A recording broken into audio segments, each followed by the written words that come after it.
All right, take your Bibles, and we are in Revelation chapter 6 and we're on verse 10.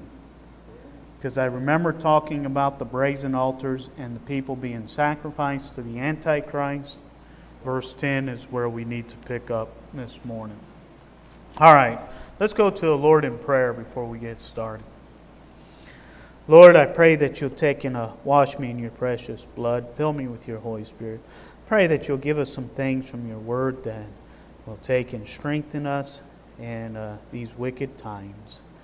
And I pray that your Holy Spirit will fill us and that we'll be Christians that will have a desire to love your book, obey it, to love you, draw close to you despite what maybe the spirit of the age is. Help that not to be us. I pray that we'll be close to you. In Jesus' name I pray. Amen. All right, verse 10. Verse 10. So, first of all, in verse 9, I don't know if I mentioned it, I want to mention it, as verse 9, when you put that on your time period, verse 9 is definitely after the 3.5 year time period. So it's after the middle, it'll be in the second half. You got the souls under the altar.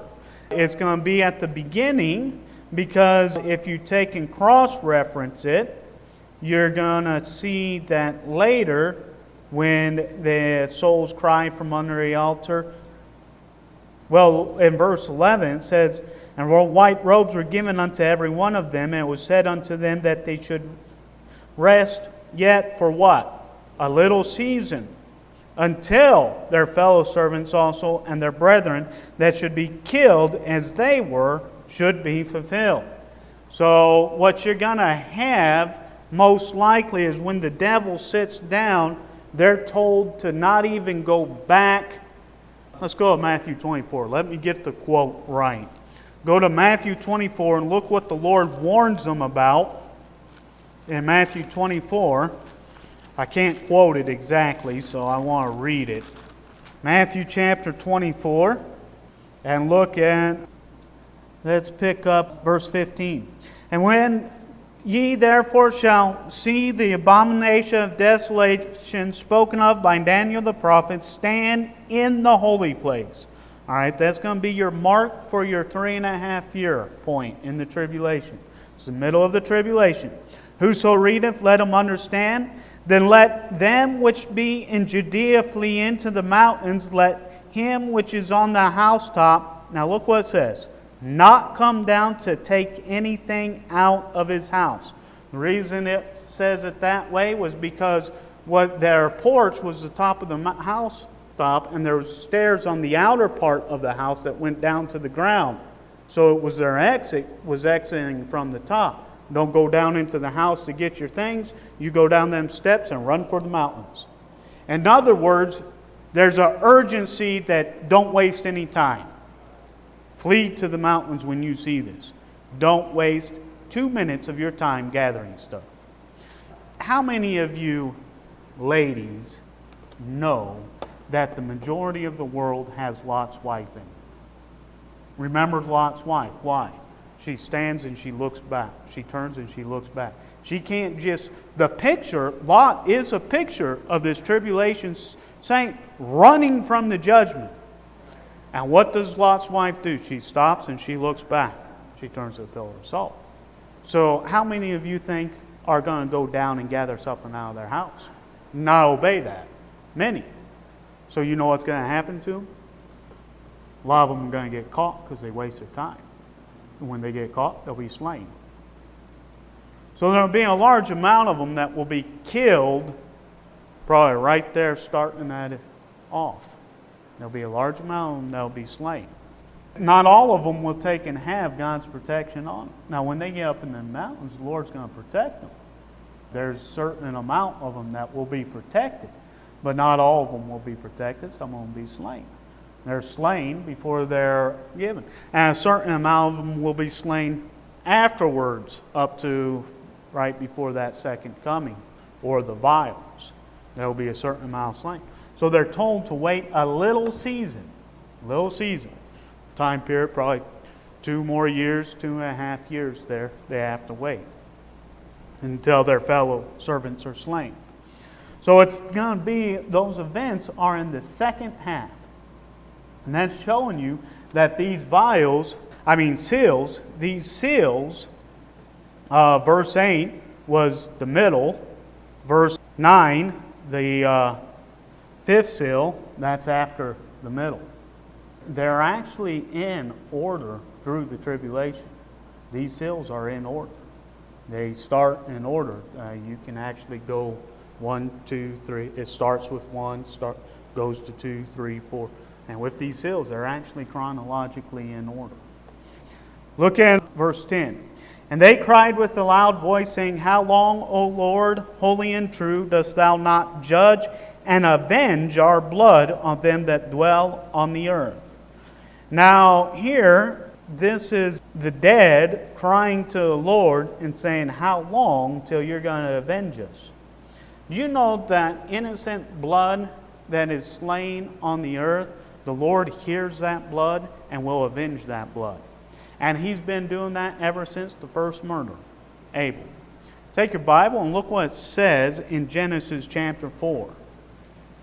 Innocent blood will not be slain without the Lord avenging it. It's man's responsibility to avenge it. A nation that will not avenge innocent blood is a polluted land. It's polluted, and the Lord's wrath will be upon it. Well, right now you got a polluted world, and the Lord's wrath is going to come upon it. And America is getting pretty polluted with innocent blood. You know what they should do with these mass shooters? They shouldn't be living more than 2 weeks after they catch them. Get it done, over with. Do not feed them a last meal. Put them down. Period. Make an example of them. It's not like they have to, with some of these guys, it's not like they have to prove a whole lot. They know who did it. When they catch them and they know it, there shouldn't be no wasting of time and processing and stuff. Try them, finish them. Done. Over. Don't waste your time with them. And make an example of them, especially with the mass shooters. Make an example. Put some fear in people. And in the old days, you may have thought they were brutal with some of the stuff they did, but they made a public example of them. Them hangings were public. You know why they did that? To make people fear. That's not a bad thing. It's called justice. We have no justice. Anyways, look at Genesis chapter 4. Genesis chapter 4. Now, when there's reasonable doubt, I guess there's some precautions to be made. But when they know for sure, there's no need to mess around. Genesis chapter 4 and verse 10. Genesis 4:10. And he said, What hast thou done? The voice of thy brother's what? Blood crieth unto me from the ground. That's what you're reading here in Revelation chapter 2. The souls of those under the altar is crying to the Lord. How long till thou avenge? And who are they crying to? They're crying to the Lord. You know what the Lord's saying? Okay, I'll take care of it. I'm going to take care of it. I'll avenge. And buddy, when He avenges, He avenges. The Bible says, Vengeance is mine, I will repay, saith the Lord. He'll take His vengeance. Look at Numbers 35. Numbers chapter 35. Numbers chapter 35, pick up verse 30. Whoso killeth any person, the murderer shall be put to death by the mouth of witnesses. But one witness shall not testify against any person to cause him to die. In other words, there's got to be more than one witness.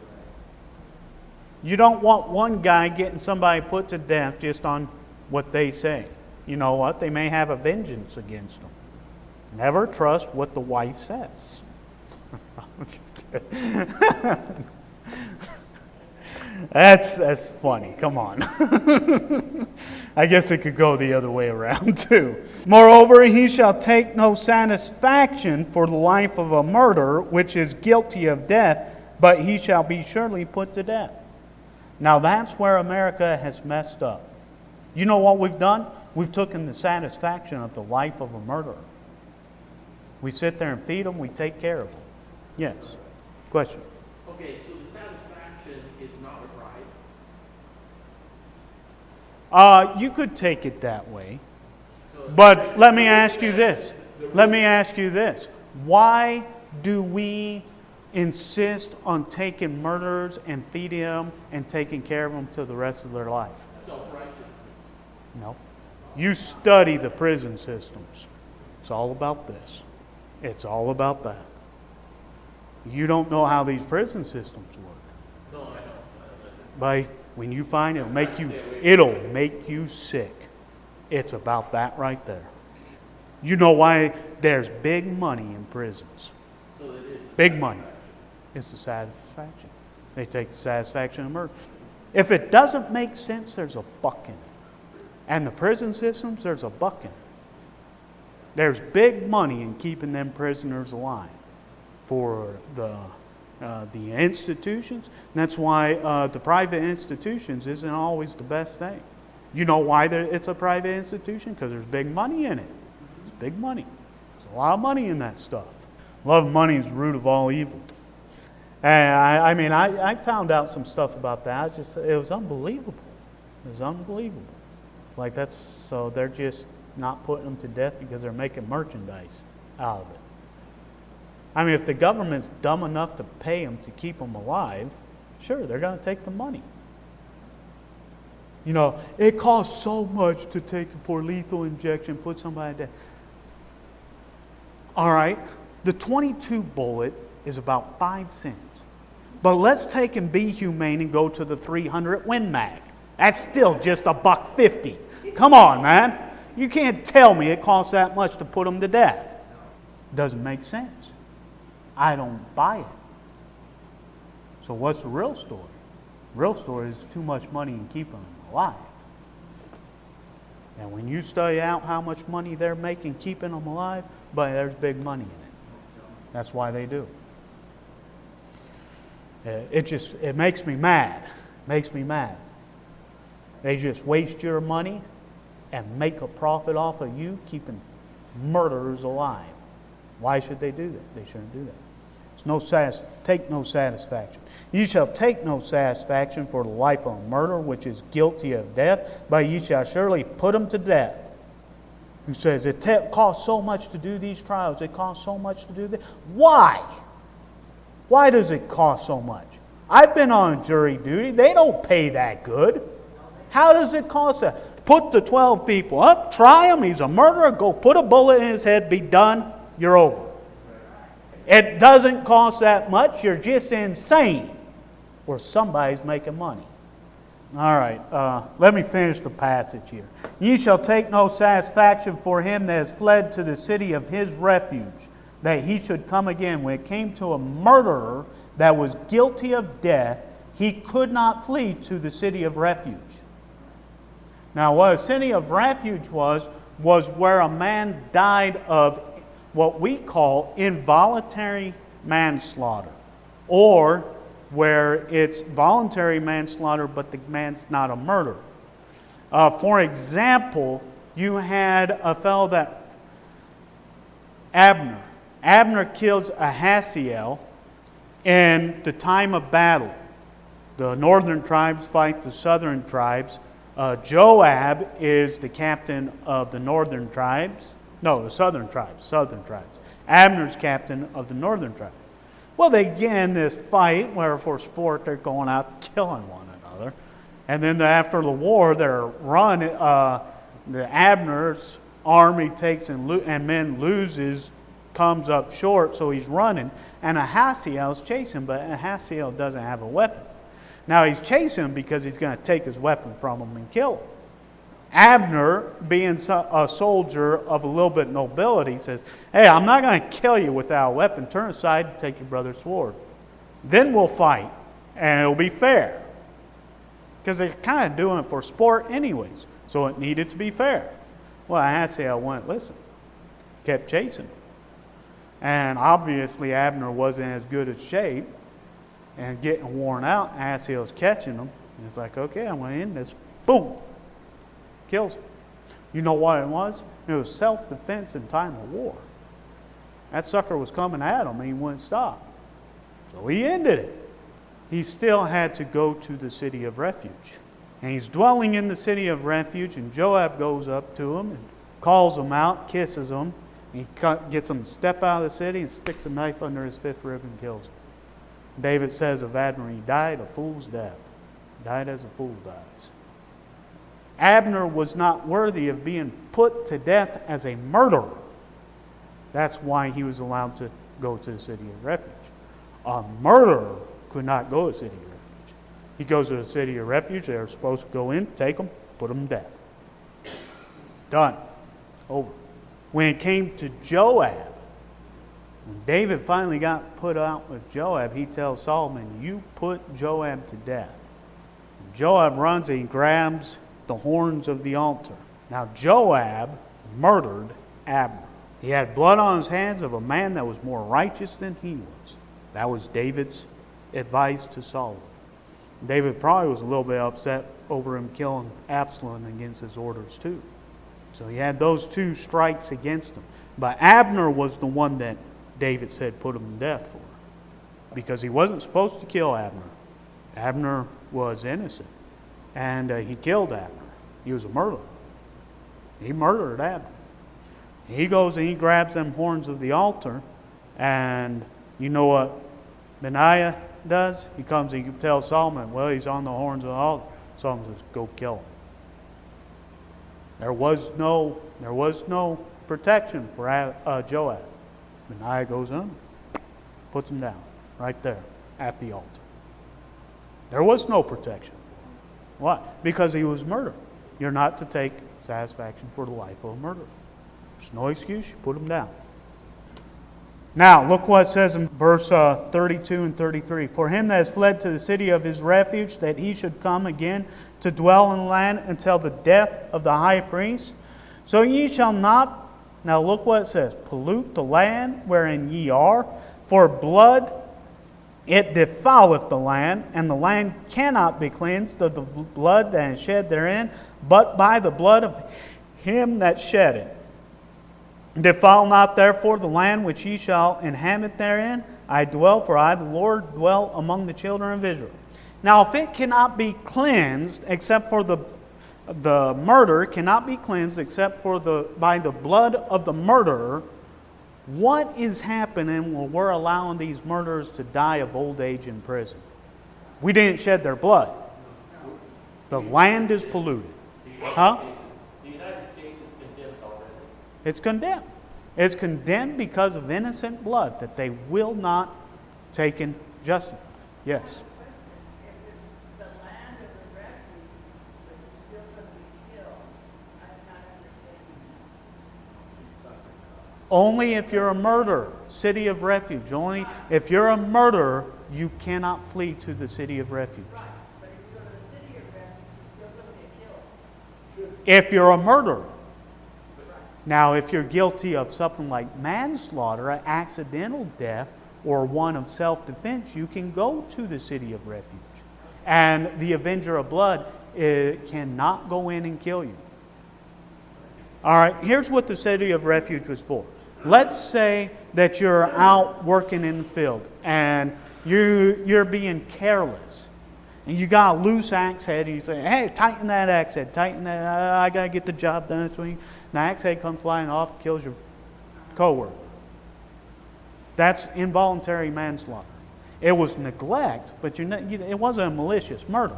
It's neglect. That guy could run to the city of refuge, and he had to stay in the city of refuge till the death of the high priest. If he comes out, they had what's called an avenger of blood. If you're down south, you understand this. This is how feuds start. Avenger of blood is one that's saying, you killed my brother because you were being an idiot. I'm going to take and wipe you out. That's the avenger of blood. That avenger of blood can kill him if he comes out of the city of refuge. But he cannot go in the city of refuge and kill him. Now, do you understand it? That was what the 12 cities of refuge was for. Yes. They were released and or allowed to go after the death of the high priest. Yeah. They had to wait till the death of the high priest. Yes. Wouldn't somebody who shed innocent blood also be like an abortion doctor? I would consider them, yeah. They'll be put to death. As far as I'm concerned, abortion's murder. They're killing a baby for money. As far as I'm concerned. Now, you got to convince your government of that. Alabama got it right. The rest of them, I mean, they're a little slow following. Yeah, that thing's murder. So, I mean, that's why he said America's shot as far as the avenging of blood is polluted. You got polluted. It's going to take quite some cleansing. You say, how's he going to cleanse it? Well, God will avenge. When God's vengeance comes on America, you know what's going to happen? Americans' blood's going to be shed. You know what you're seeing? The shedding of blood throughout America.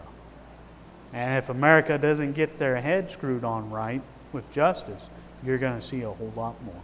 You know what you can do? Pray for mercy. Stand in the gap. Pray for mercy.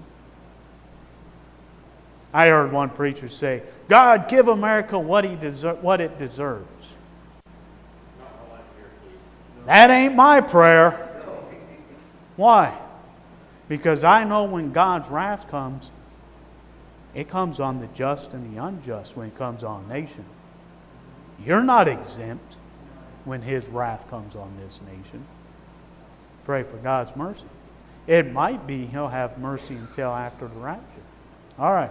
Do what you want after the rapture, Lord. I mean, just have mercy till the rapture. You say, what is that's kind of a selfish prayer? Well, there's a little bit of me that's selfish. You know, I'm selfish when it comes to my kids. You know, God hears the prayers of mercy. He's a merciful God. He's long-suffering. His wrath's coming. His wrath is coming. And you're kidding yourself if you don't think it's coming. It's coming. All right, let's go back to Revelation chapter 6. Revelation chapter 6, verse 10. When He avenges the blood of these saints on the world, there's blood to the horse's bridle for 150 miles. That's an awful lot of blood. And you say, where will it flow? At the altar where they're slain. Flows through the valley of Palestine. That's where that altar will be. Lord has vengeance and is just. He'll have His justice. You're dealing with a just and holy God. Don't ever forget that. He's just and He's holy. All right, let's go back to Revelation chapter 6, verse 11. And white robes were given unto every one of them, and it was said unto them that they should rest for a little season, until their fellow servants also and their brethren that should be killed, as they were, should be fulfilled. Now that happens in Revelation chapter 16. Revelation 16. Oh, the prayer is answered where He's avenged with the vials. Now look how the vials start. Let's pick up verse 1. And I heard a great voice out of the temple saying to the seven angels, Go your ways and pour out the vials of the wrath of God upon the earth. And the first went and poured out his vial upon the earth, and there fell a noisome and grievous sore upon men, which had the mark of the beast. Now what do they have? They got the mark of the beast. Where does that show up? Forehead. Huh? Forehead or hand. That's correct, but actually I'm talking about the timeline. When does it show? I mean, that's where it shows up. That's why I say that's correct. Second half. Okay, because the image is set up in the middle. All right? Mark of the beast, and upon them which worshipped his image. And the second angel poured out his vial upon the sea, and it became as blood, and dead man and every living soul died in the sea. And the third angel poured out his vial upon the rivers and the fountains of water, and they became blood. Now look what it says in verse 5. And I heard the angel of the waters say, Thou art righteous, O Lord, which art and wast and shalt be, because thou hast judged thus. For they have shed the blood of saints and prophets, and thou hast given them blood to drink, for they are worthy. Where does that show up? That's why I tell you, them vials are at the very end. The vials are at the beast. All this stuff has already transpired with the seals and the trumpets. It's right there. It's like a grand finale at the end. That's the way I teach them vials. Okay, that thing's at the end. It's a big thing right at the end. It's God's wrath on. That's where God really pours His wrath on a lost world for their sins. What I'm looking at on that thing is you have them two prophets that are beheaded. When they're called up hither, you also have a rapture of all the saints that are left in the tribulation. And that's your tribulation rapture that you read about. And then you have the vials of the wrath of God. They're raptured. They don't have to go through that. Now, I also believe that through them vials, they're actually looking up and seeing the one that's doing it, and they can actually see the Lord, and they blame Him, and that's why they gathered together in Armageddon. Now, that's a mouthful. You can study that stuff and see, and you'll see it if you look at it that way. We'll get into that, them seeing His face, a little later. Now, go back to verse 11. And white robes were given unto every one of them, and it was said unto them that they should rest for a little season until their fellow servants and their brethren that should be killed as they were should be fulfilled.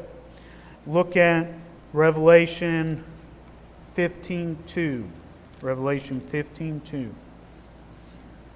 And I saw another sign in heaven, great and marvelous, 7 angels having the 7 last plagues, for in them is fulfilled up the wrath of God. And I saw as it were a sea of glass mingled with fire, and them that had gotten the victory over the beast, and over his image, and over his mark, and over the number of his name, stand on the sea of glass, having the harps of God, and they sing the song of Moses, the servant of God, and the song of the Lamb. So the 15:2 through 3 is when it has been fulfilled. All the saints that were to be slain have been slain, and the rapture happens there in 15. They wait until that, but then the vials start after that. So once that's fulfilled, all of them is slain, then the vials start. So that's kind of gives you a little bit of a time there. All right, let's go back to Revelation chapter 6. Revelation chapter 6, look at verse 12. Revelation 6:12. And I beheld when he had opened the 6th seal, and lo, there was a great earthquake, and the sun became black as sackcloth of hair, and the moon became as blood. Now, this is the end of your seals, and they all end with the second coming. The second coming. The earthquake, the sun becoming black, and the moon becoming as blood are all references to the second advent. Look at verse 13. And the stars fell unto the earth, even as a fig casteth her untimely figs when she is shaken of a mighty wind. Now, I got a whole bunch of verses on the second advent.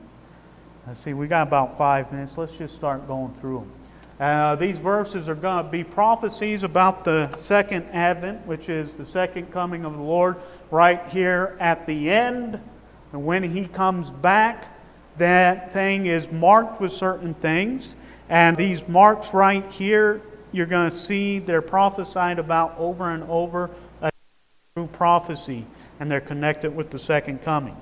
All right, look at Isaiah chapter 13.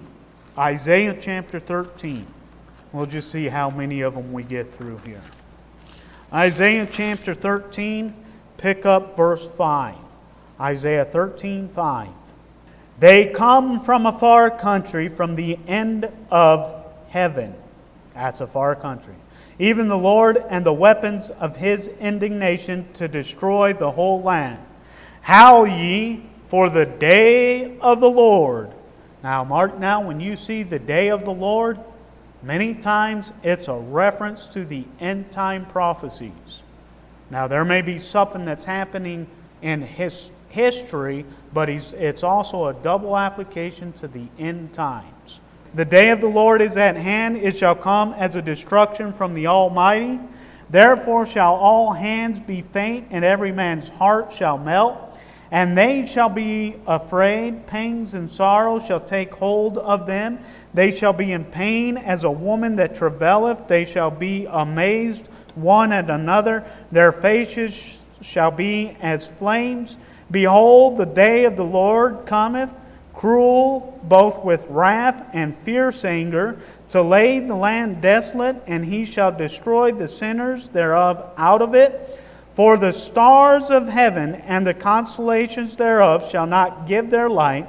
The sun shall be darkened in his going forth, and the moon shall not cause her light to shine.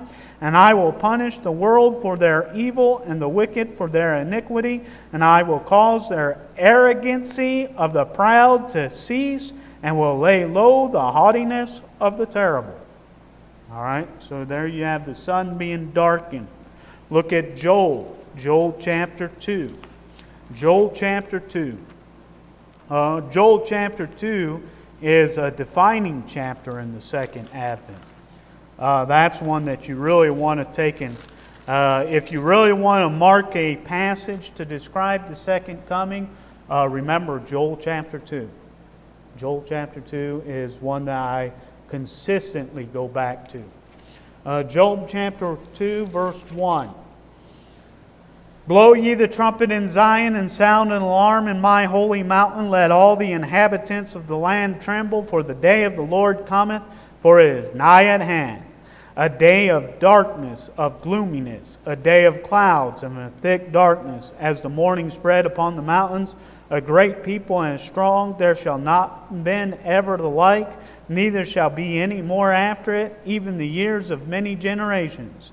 A fire devoureth before them, and behind them a flame burneth. The land is as the garden of Eden before them, and behind them a desolate wilderness. Yea, and nothing shall escape them. The appearance of them is as the appearance of horses. As horsemen, so shall they run. Like the noise of chariots on the tops of the mountains shall they leap. Like the noise of a flame of fire that devoureth the stubble, as a strong people set in battle array. The Lord cometh with 10,000 of His saints. Now remember, there's an army behind Him. You know what you have being described here in Joel chapter 2? The army that's behind the Lord. Look at verse 6. Before their face the people shall be much pained. All faces shall gather blackness. They shall run like mighty men. They shall climb the wall like men of war. They shall march every one in his ways. They shall not break their ranks. Neither shall one thrust another. They shall walk every one in his path. And when they fall upon the sword, they shall not be wounded. This army's immortal. They can't even be wounded. They can't be hurt. They're immortal. Shall be wounded. They shall run to and fro in the city. They shall run upon the walls. They shall climb up upon the houses. They shall enter in at the windows like a thief. The earth shall quake. There's your earthquake. Before them the heavens shall tremble. The sun and the moon shall be dark, and the stars shall withdraw their shining. Matches Isaiah, matches here in Revelation, the sun being dark. Okay. Yes, sir. It mentions the city. Generally, the city is Jerusalem. Is That's that the only correct. place Zion. that this army is going to secure, or is it the whole world? Well, you have a judgment of nations after that. So something happens with the whole world. But what you have at the second coming is the armies of the world gathering together to fight. So here's what you have. The 7 vials come, and I'm going to get into this later about them seeing their faces. They come, and all this stuff's happening. And you know what they do in the 7 vials? They look up and they see the face of Him. And they say, hide us from the face of Him, face of the Lamb. In other words, they see Him. They know He's the one doing it. And the 7 vials are blamed on Him. And then at the end of the 7 vials, you know what they do? The Antichrist gathers the armies of the world to fight against who? Against the Lamb. They know who they're fighting against. and they gather together. So you have all the armies of the world gathered in Palestine at the Battle of Armageddon. They gather together to fight because he's sitting up there. They see him, so they gather there to fight. So he wipes out all the armies. The armies are gone. There's nobody else to fight. That battle will be right there at Jerusalem in Palestine. He wipes them out. Now, does that kind of answer your question? There won't be no need to fight the armies. They're all wiped out right there. Now, there still will be people that will be judged that weren't there, but they won't be the people the soldiers. They won't be the armies. The armies of the world will be wiped out because they'll gather together against the Lamb. Any other questions? We're going to end with Joel chapter 2. We'll get the rest of the references next week. Any other questions? And you want to get these passages on the second advent. The theme of the Bible, and you can see it all through. You can see it all the way from Genesis through Revelation, prophecies, and types on the second advent. The theme of the Bible is the second coming of the Lord. You say, I thought it was the cross. No, that's your theme. The theme of the Bible is the Lord coming to reign as King of Kings and Lord of Lords. That's the theme of the Bible. And you will find references all through the Old Testaments and the prophets about the second coming of the Lord. There's more references on the second coming than on the first coming. Now, I'm just giving you a few of them to mark it. Let's go ahead and take a break.